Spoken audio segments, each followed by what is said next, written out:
അപ്പസ്തോല പ്രവർത്തനങ്ങൾ എന്നുള്ള വായന 24-ാം അധ്യായം 1 മുതലുള്ള തിരുവചനങ്ങൾ. കുറ്റാരോപണം.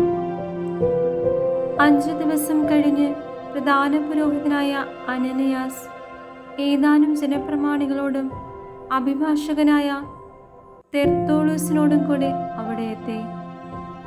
അവർ ദേശാധിപതിയുടെ മുൻപാകെ പൗലോസിനെതിരായി പരാതിപ്പെട്ടു. അവനെ കൊണ്ടുവന്നപ്പോൾ തെർത്തോളൂസ് ഇങ്ങനെ കുറ്റാരോപണം തുടങ്ങി: അഭിമന്യനായ ഫെലിക്സേ, നിന്റെ ഭരണത്തിൽ ഞങ്ങൾ വളരെ സമാധാനം അനുഭവിക്കുന്നുവെന്നതും നിന്റെ പരിപാലനം വഴി ഈ ദേശത്ത് പല പരിഷ്കാരങ്ങളും നടപ്പാക്കപ്പെട്ടിരിക്കുമെന്നതും ഞങ്ങൾ എല്ലായിടത്തും എല്ലായ്പ്പോഴും കൃതജ്ഞതാപൂർവം അംഗീകരിക്കുന്നു. നിന്നെ അധികം ബുദ്ധിമുട്ടിക്കണമെന്ന് ഞാൻ ആഗ്രഹിക്കുന്നില്ല. ഞങ്ങൾ ചുരുക്കത്തെ പറയുന്ന ഇക്കാര്യം ദയാപൂർവം കേൾക്കണം. ഈ മനുഷ്യൻ ശല്യക്കാരനും ലോകം മുഴുവനുമുള്ള യഹൂദരുടെ ഇടയിൽ ഒരു പ്രക്ഷോഭകാരിയുമാണെന്ന് ഞങ്ങൾ ഗ്രഹിച്ചിരിക്കുന്നു. ഇവൻ നസ്രായ പക്ഷത്തിന്റെ പ്രമുഖ നേതാവാണ്. ദേവാലയം പോലും അശുദ്ധമാക്കാൻ ഇവൻ ശ്രമിക്കുകയുണ്ടായി.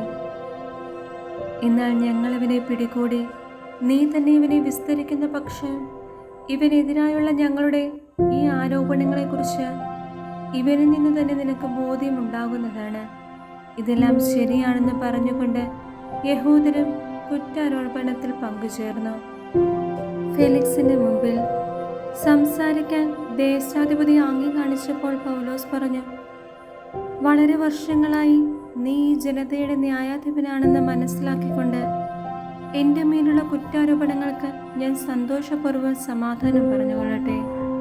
നിനക്ക് തന്നെ മനസ്സിലാക്കാവുന്നതുപോലെ ജെറുസലേമിൽ ഞാൻ ആരാധനയ്ക്ക് പോയിട്ട് 12 ദിവസത്തിലധികമായിട്ടില്ല.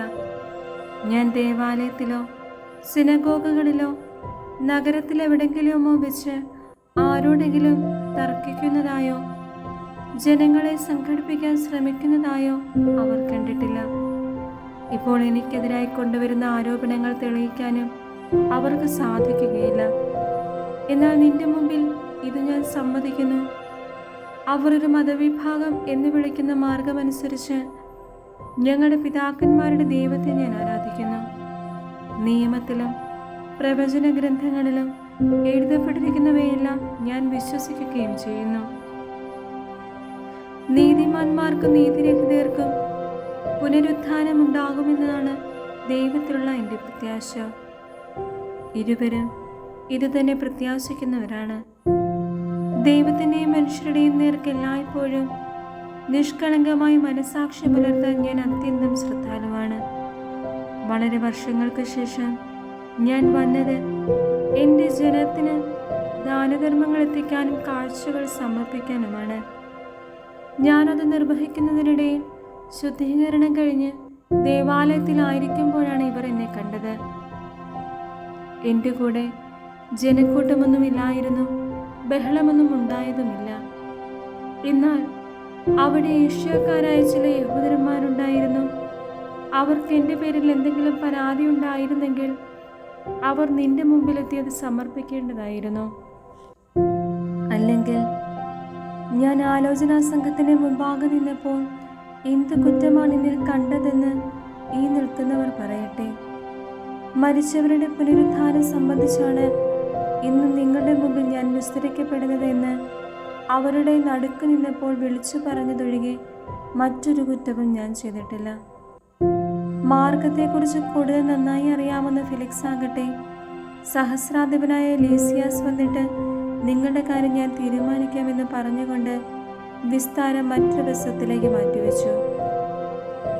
അവനെ തടവിൽ സൂക്ഷിക്കണമെന്നും എന്നാൽ കുറേയൊക്കെ സ്വാതന്ത്ര്യം അനുവദിക്കണമെന്നും സ്വന്തക്കാരിൽ ആരെയും അവനെ പരിചരിക്കുന്നതെന്നും തടയരുതെന്നും അവൻ ശതാധിപന് കൽപ്പന കൊടുത്തു. ഫെലിക്സിന്റെ തടങ്കലിൽ കുറേ ദിവസങ്ങൾ കഴിഞ്ഞപ്പോൾ ഫെലിക്സ് യഹൂദിയായ ഭാര്യ ദ്രൂസിലയോടൊപ്പം വന്ന് പൗലോസിനെ വിളിപ്പിച്ച് യേശു ക്രിസ്തുവിലുള്ള വിശ്വാസത്തെക്കുറിച്ച് അവനിൽ നിന്ന് കേട്ടു. അവൻ നീതിയെക്കുറിച്ചും ആത്മനിയന്ത്രണത്തെക്കുറിച്ചും വരാനിരിക്കുന്ന ന്യായവിധിയെക്കുറിച്ചും സംസാരിച്ചപ്പോൾ ഫെലിക്സ് ഭയപ്പെട്ട് ഇങ്ങനെ പറഞ്ഞു: തൽക്കാലം നീ പൊയ്ക്കൊള്ളുക, ഇനിയും എനിക്ക് സമയമുള്ളപ്പോൾ നിന്നെ വിളിപ്പിക്കാം. എന്നാൽ അതേസമയം പൗലോസിൽ നിന്ന് കൈക്കൂലി കിട്ടുമെന്ന് അവൻ പ്രതീക്ഷിച്ചു. അതിനാൽ പലപ്പോഴും അവൻ പൗലോസിനെ വരുത്തി സംസാരിച്ചിരുന്നു.